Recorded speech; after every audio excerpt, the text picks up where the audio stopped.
Hello friends. Welcome back to Wonderfully Made Bible Stories for Children. I'm so excited you're here. Last time, we heard how the Israelites made a big mistake while Moses was on the mountain. They got tired of waiting, forgot all that God had done, and made a golden calf to worship. But even though they sinned, God forgave them, and He didn't leave them. Today, we'll hear something amazing, how God gave His people a way to be close to Him again. A special place where they could worship and remember that God was with them always. It was called the Tabernacle. Are you ready? Let's begin.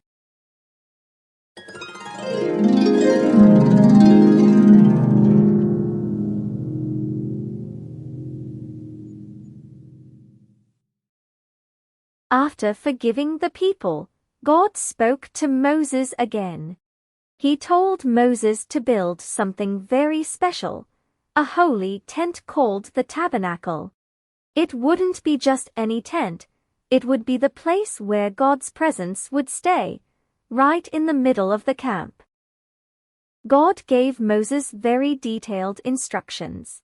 He told him what materials to use: gold, silver, colorful yarn, wood, and fine linen.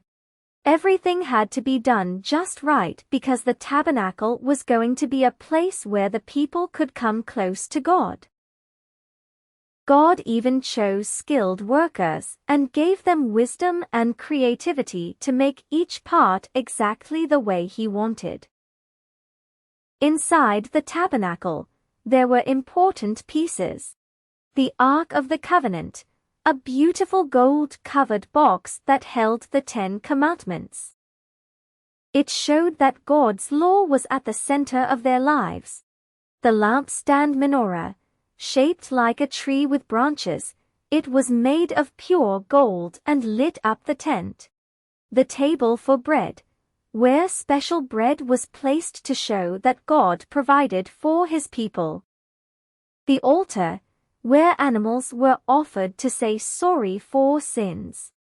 The basin, for washing, to remind the priests to be clean before serving. There was also a most holy place, a room so special that only the high priest could enter once a year.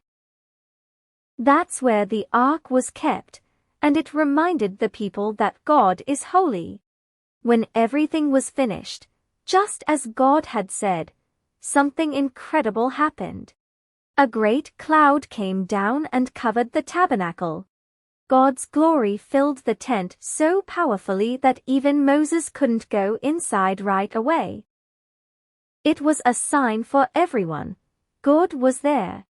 From that day on, the cloud would rest over the tabernacle during the day, and at night, there would be fire in the sky above it. When the cloud moved, the people packed up and followed. When it stayed, they stayed too. God was guiding them, day and night.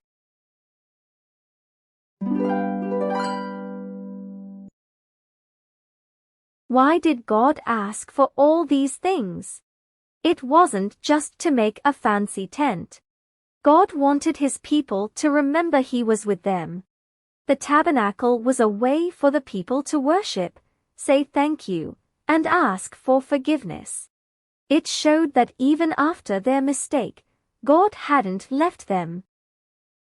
He wanted to live among them. Isn't that amazing? Today, we don't have a tabernacle like they did. But God is still with us.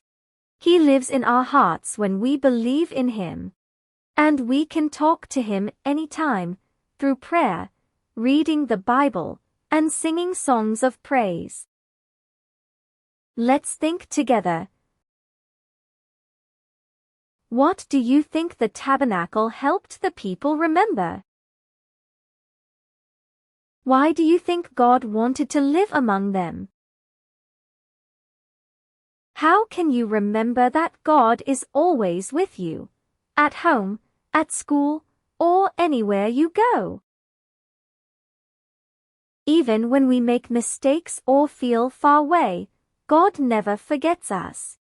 He wants to be close, and He's always ready to guide us with love. Thanks for joining me today. Next time, we'll begin a brand new part of the journey. The Israelites are finally ready to enter the land God promised them, but will they trust Him when things look scary? Until then, remember, you are wonderfully made, and God is always with you. Bye for now.